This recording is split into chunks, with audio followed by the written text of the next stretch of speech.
Hello 5th class, this is page 138, question 9.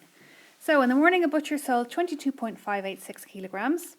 In the afternoon 18 3/4. So 18 3/4 of a kilogram is 0.750. So I can add those two together and find out how much he sold. So I've got 6, 8 and 5 is 13, 7 and 5 is 12 and 1 is 13, 8 and 2 is 10 and 1 is 11. 2, 3, 4. So he sold 41.336 kilos. The start of the day he started with 78 point. Now be careful here. I need to put in a 0 as placeholder before my 9.2. Take away 41. Oh, that's a 4.336. And we find that 12 take away 6 is 6. 5, 7, 6. 3. There we go, 36.756 kilograms.